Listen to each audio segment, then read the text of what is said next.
우리 옆에 계신 분들과 한번 인사할까요? 사랑합니다. 네, 사랑합니다. 네, 지난주에 못 본 분들도 계실 거니까 새해 복 많이 받으세요.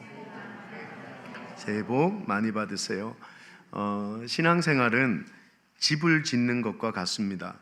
우리는 지나가다가 잘 지은 집을 보면 참 멋지다라고 입을 뗄 때도 있고요. 때로 금이 가고 부식되고 엉망으로 지은 집들을 보면 누가 지었어? 그 설계, 그 건축자를 성토하는 말들을 할 때도 있잖아요. 솔직히 우리는 모두가 자기 인생이라는 집을 건축하는 건축자와 같은 것입니다. 당신은 어떤 건축가이실까요? 오늘날 많은 사람들이 건축의 방식을 보면 참 안타까울 뿐입니다.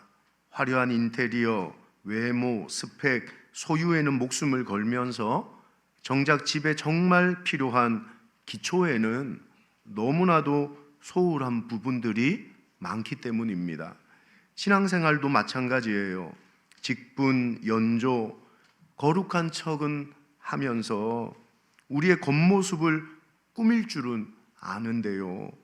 하지만 인생의 지진이 일어나고 비바람이 몰아치면 여러분 그딴 건 아무런 능력이 없다는 걸 나중에야 알게 되더라고요.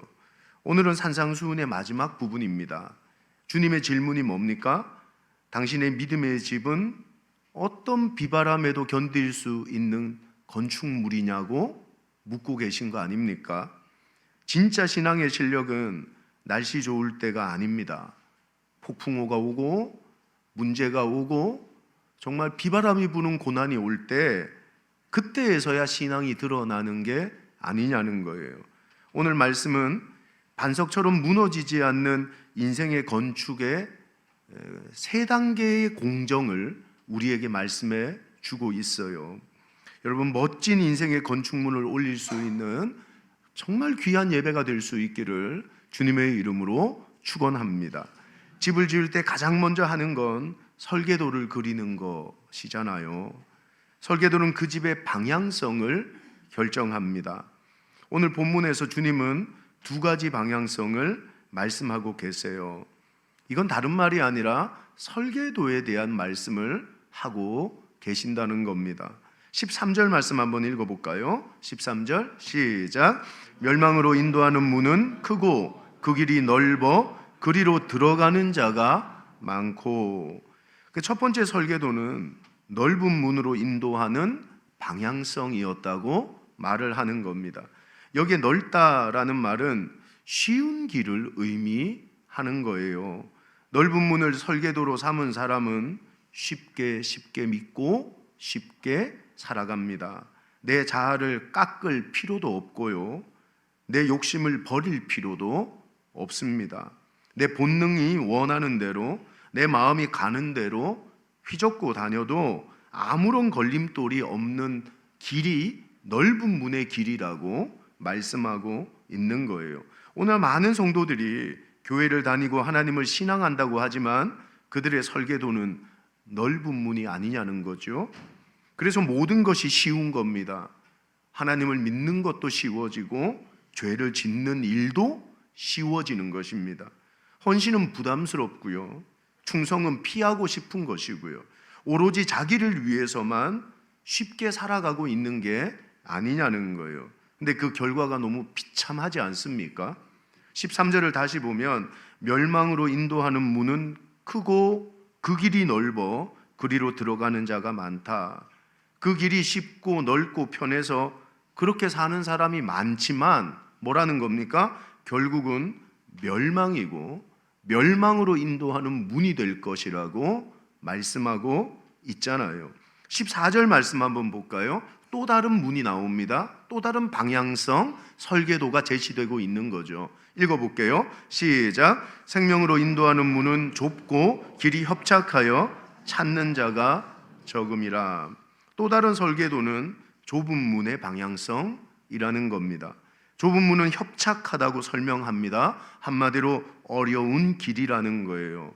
넓은 문이 내가 원하는 설계도요 방향성이었다면 좁은 문은 주님이 원하는 설계도고 방향성이라고 말씀하고 있어요. 여러분, 하나님의 말씀이 내 욕망을 제어하고 내 혈기를 누르고 내 고집을 꺾어내는 이 어려운 과정이 좁은 문의 설계도 속에 담겨져 있다는 겁니다. 그래서 그 설계도는 인기가 없습니다. 찾는 이가 적습니다. 고통스럽고 비좁아서 아무도 가려고 하지 않는 좁은 길이었다고 말하고 있는 거예요. 근데 기억하십시오. 좁은 문의 설계도가 제자도의 삶이 아닌가요? 우리 예수님이 그렇게 사셨던 거 아닙니까? 제자는 쉽게 살려고 하지 않아요. 예수님처럼 살려고, 주님을 본받아 살려고 하는 게 제자인 줄 믿습니다. 원수를 사랑하고 하나님 나라를 위해 때로 손해 볼 줄 알고 때로 복음을 위해 자기 인생을 들여 헌신할 줄 아는 것이 제자의 삶이어야 되고 예수님이 걸어가셨던 길이었다고 말씀하고 있는 거죠. 언젠가 서울대 치대를 나와 선교사로 살아가는 한 선교사님의 간증을 들은 적이 있습니다. 이 선교사님은 경북 안동이라는 곳에서 수제 소리를 들으며 공부를 잘했대요. 서울대 치대를 입학합니다. 그리고 이분이 졸업 후에 어떤 삶을 꿈꿨을까요? 그렇죠. 자기는 시골에서 가난하게 살았으니까 돈 많고 잘 사는 와이프 얻어 개원해서 돈 잘 벌고 성공하고 떵떵거리며 사는 것이 그의 삶의 방향성이었던 거죠. 근데 이분이 대학 3학년 때 캠퍼스에서 전도하는 파라처치라 그러죠. 동아리 사람들을 만납니다. 예수님을 믿게 돼요. 어느 집회에 가서 예배를 드리다가 예수님을 만나요. 인격적으로. 그리고 그의 설계도가 바뀌고 인생의 방향성이 바뀐 거예요. 편하게 살고 싶었던 그가 참 유교적인 분위기에 안동의 어머니 아버지가 그토록 반대했던 우즈베키스탄에 선교를 갑니다. 10수년을 그 회교 국가에서 목숨을 걸고 복음 전하다가 지금은 한국에 들어와 시골의 한 마을 귀퉁이에서 어른들의 치아를 검진하고 치료하는 의사 선생님으로 살아가고 계세요. 사랑하는 여러분, 예수를 만나고 그분의 인생 설계도가 바뀐 거 아닙니까? 방향성을 재정립한 거 아닙니까? 나의 안락함을 버리고 주님의 영광을 위한 좁은 문을 선택하게 되는 거죠. 여러분의 손에 들린 설계도는 어떤 겁니까? 여전히 안락하고 편안한 삶을 원하십니까? 신앙생활조차 내 취미와 편의에 맞추려는 넓은 길 아닙니까? 때로 주일에 친구들을 만나 노는 그 모임 때문에 주일 예배를 저버리고 그 편락함과 안락함 때문에 나의 신앙생활마저 접어버리는 그런 인생의 방향성을 가지고 넓은 길을 걸어가고 계신 게 아니냐는 거예요. 아니면 나를 쳐서 복종시키는 좁은 길을 걷고 계십니까? 제자는 결코 쉽게 살지 않습니다. 왜냐하면 우리 구주 예수가 어려운 십자가의 길을 걸어가셨기 때문이에요. 성령과 함께 주님과 함께 바르게 살 줄 아는 제자가 될 수 있기를, 인생의 방향성을 재정립하고 설계도를 바꿀 수 있는 성도가 될 수 있기를 주님의 이름으로 축원합니다. 이 시간 멸망으로 향하는 설계도는 찢어버리시고 비좁고 불편하지만 생명의 역동성이 있는 주님의 설계도를 다시 그릴 수 있기를 주님의 이름으로 축원합니다. 설계도를 잘 그렸다면 이제 그 설계도로 지을 좋은 자재가 들어와야 되잖아요. 그래야 좋은 건축물이 올라가지 않겠습니까? 건물 외벽에 예쁜 페인트 칠만 한다고 그게 좋은 집이 되겠습니까? 속재료가 좋아야 됩니다. 언젠가 뉴스를 보는데 아주 유명한 한 건설업체에서 아파트를 지었더니만 철근을 16%나 누락시켰다는 겁니다. 그게 고발을 하더라고요. 충격 아닙니까? 아무리 좋은 설계라고 해도 자재가 누락되고 좋은 자재가 사용되지 않는다면 그 건물은 바람 부는 어느 날 쓰러지고 흔들리고 넘어지게 되는 겁니다. 든든한 건물을 지으려면 자재 검수는 반드시 거쳐야 되는 필수 사항 아니냐는 거예요. 자재 검수의 방법은 간단합니다. 따라합시다. 겉모양 보지 말자. 절대 겉모양에 속아 넘어가지 마세요. 그게 15절입니다. 15절. 우리의 신앙도 그렇다는 겁니다. 겉모양에 속아 넘어가지 말라는 겁니다. 읽어볼까요? 시작. 거짓 선지자들을 삼가라. 양의 옷을 입고 너희에게 나아오나 속에는 노략질하는 일이라. 거짓 선지자들은 양의 옷을 입고 나온답니다. 근데 실상은 그 속에 이리 새끼가 우글거리고 있다고 말하고 있는 거죠. 여기에 옷에 해당하는 단어가 엔디마라는 헬란말을 쓰는데 겉이나 외형을 꾸미는 포장지를 의미하는 겁니다. 포장지.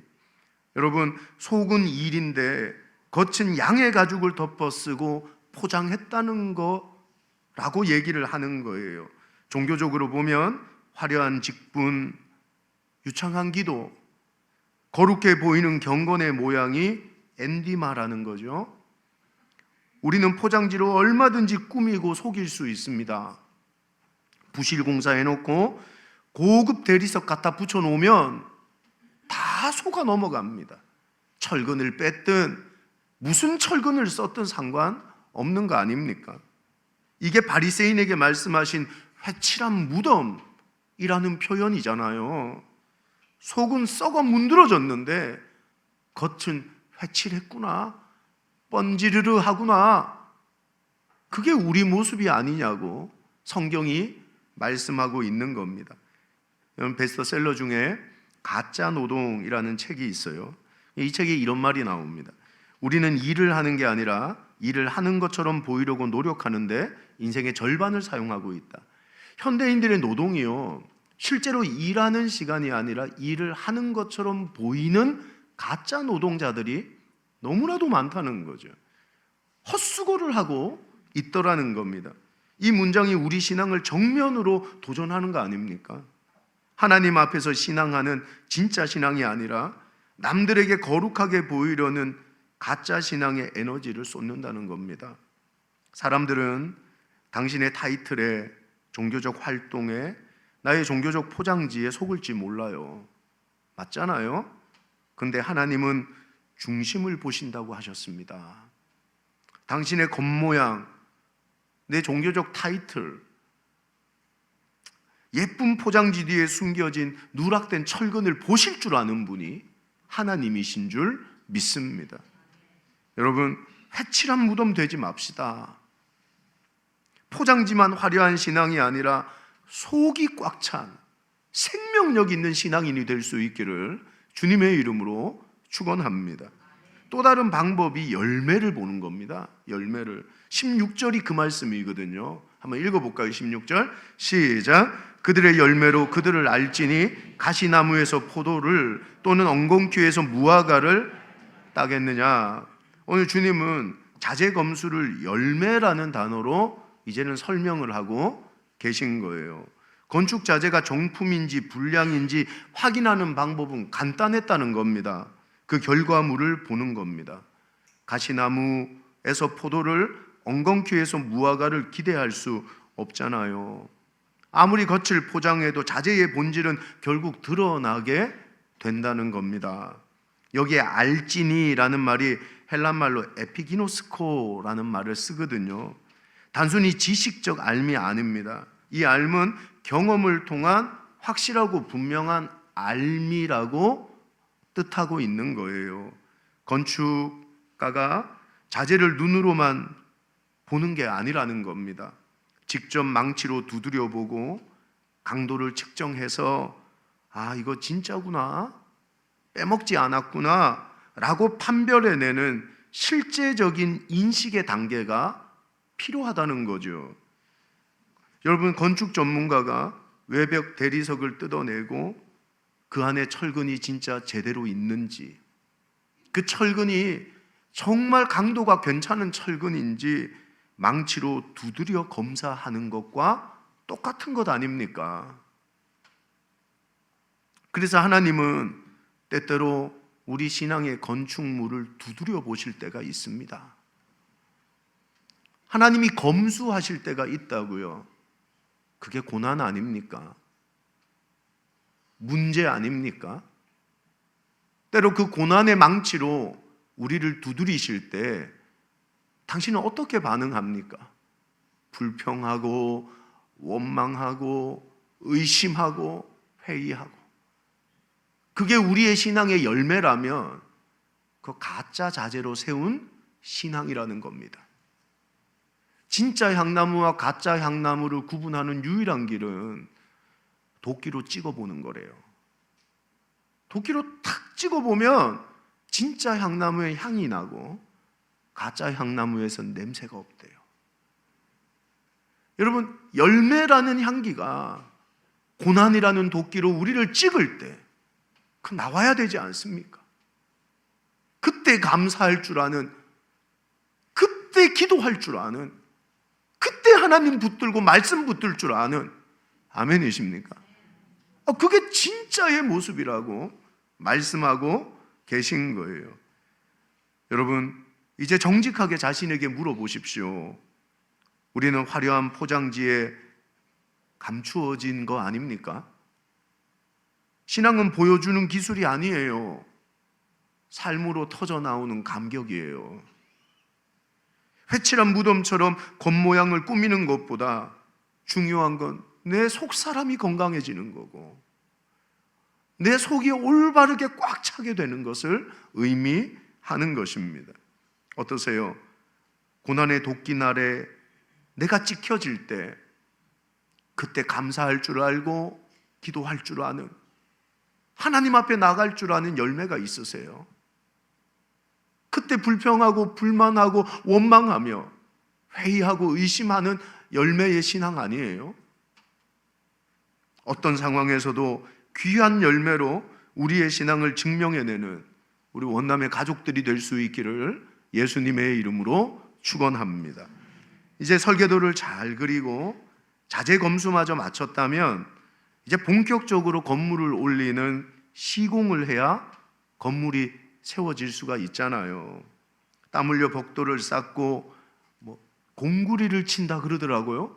공구리를 치고 못을 박는 실제적 시공이 이루어져야 되는 겁니다. 21절 보십시오. 한번 읽어볼까요? 자, 시작. 나더러 주여 주여 하는 자마다 다 천국에 들어갈 것이 아니요 다만 하늘에 계신 내 아버지의 뜻대로 행하는 자라야 들어가리라. 주님은 이 부분을 행함이라는 단어로 시공이라는 말을 표현하고 계신 거죠. 주님은 21절부터 행한다는 단어를 자그마치 5번이나 사용하면서 행함이라는 마지막 시공이 인생의 신앙의 건축물을 짓는데 얼마나 중요한 것인지를 강조하고 또 강조하고 계셨던 겁니다. 24절은 산상수훈의 전체적 결론이거든요. 이거 한번 읽어볼까요? 자, 시작.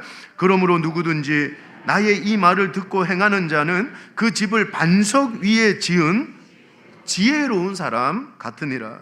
신앙생활은 듣는 것, 아는 것이 아니라는 겁니다.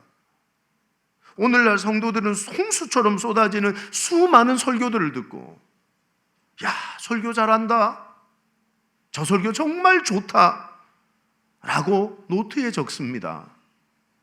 하지만 거기서 멈춘다면 신앙의 집은 완성될 수가 없어요.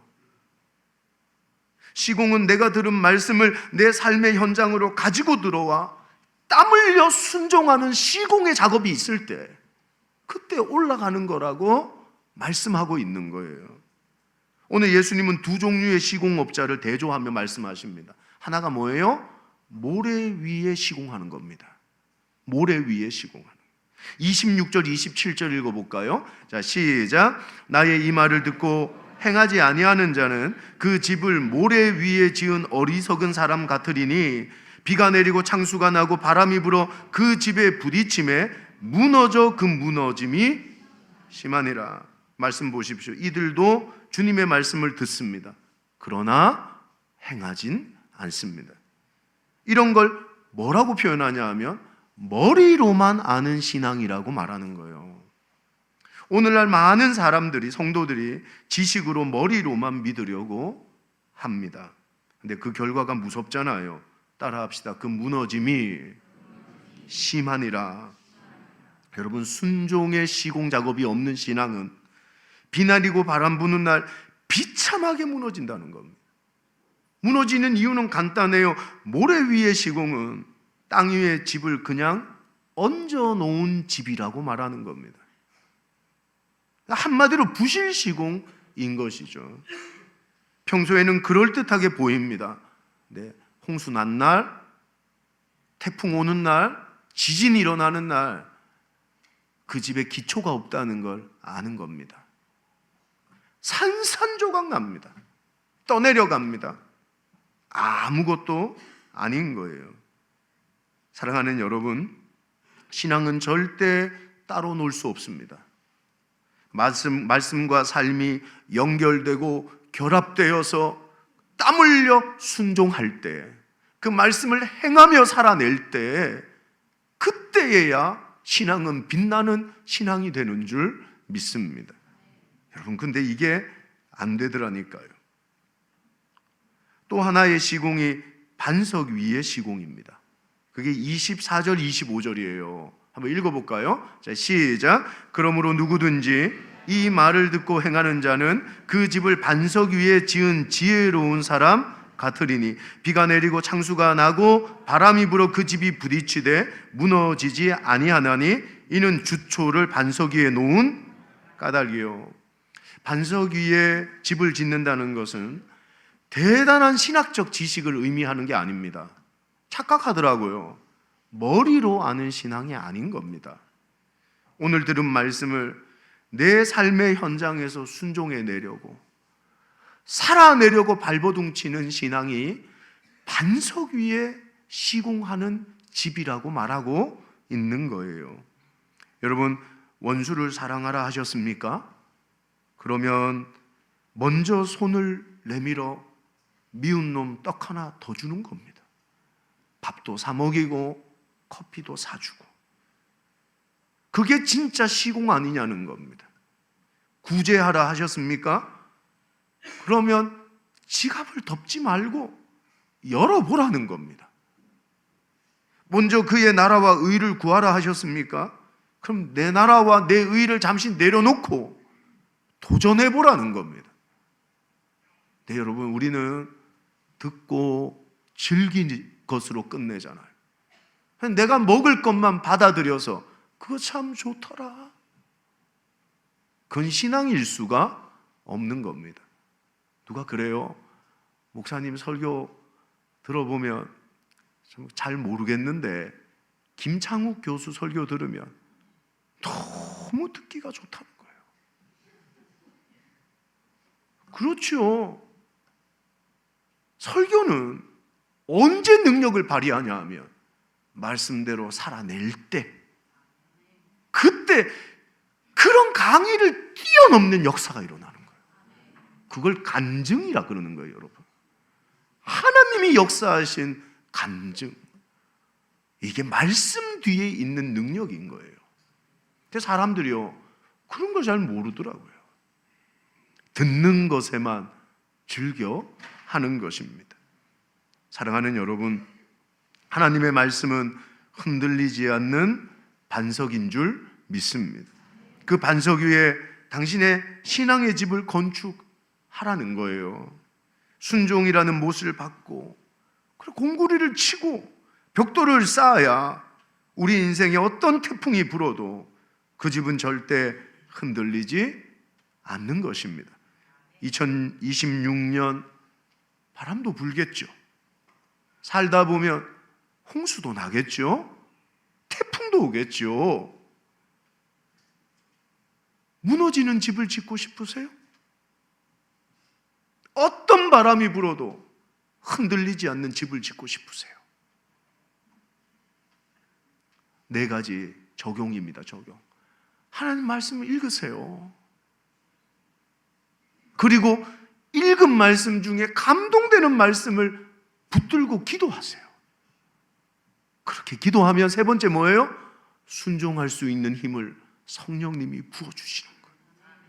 그리고 마지막, 그렇게 순종하고 나면 순종의 간증이 여러분의 삶에 하나씩 쌓일 때, 그때 멋진 영적인 집이 세워지는 거 아닙니까? 여러분, 그 순종의 간증이 벽돌이 되고 기둥이 되고 결국 폭풍도 견뎌내는 집이 될 줄 믿습니다. 꼭 기억하세요. 예수님은 우리가 받아야 될 불순종의 심판을 십자가에서 대신 받으시고 끝까지 순종하심으로 우리의 완전한 반석이 되신 줄 믿습니다. 고로 신앙생활은 내 힘으로 반석을 만드는 게 아니에요. 반석 대신 주님을 붙드는 거예요. 그분의 말씀을 붙드는 거예요. 이게 신앙이란 말이죠. 여러분, 이미 순종으로 완성된 그 반석 위에 우리는 믿음으로 따라갈 뿐인 줄 믿습니다. 그럴 때 참 성령께서 순종할 마음을 주시고 성령께서 순종할 힘을 우리에게 부어주신다는 거예요. 말씀을 정리하겠습니다. 1981년 플로리다주의 하얏트 리젠시 호텔 내에 고가 통로가 이렇게 있었대요. 그 호텔은 층고가 높잖아요. 그 높은 로비 층고에 고가 다리를 하나 만든 겁니다. 사람들이 오갈 수 있는. 근데 설계에는 원래 그 고가 다리를 더 튼튼하게 짓기 위해서 강화 구조재를 넣어놨는데 시공업자들이 시공을 하려다 보니까 시각적으로 너무 보기가 싫더래요. 길이가 길어서. 그래서 이 시공업자들이 설계를 자기 마음대로 해석하고 강화 구조재를 빼버렸습니다. 여러분, 로비에서 수백 명이 모여서 행사를 하는데 와, 이 다리가 무너져 내려앉은 거예요. 114명이 깔려 죽었고요. 200명이 큰 부상을 입게 됩니다. 원인을 조사했더니만 설계의 문제가 아니라 시공자의 잘못된 해석 때문이었던 거예요.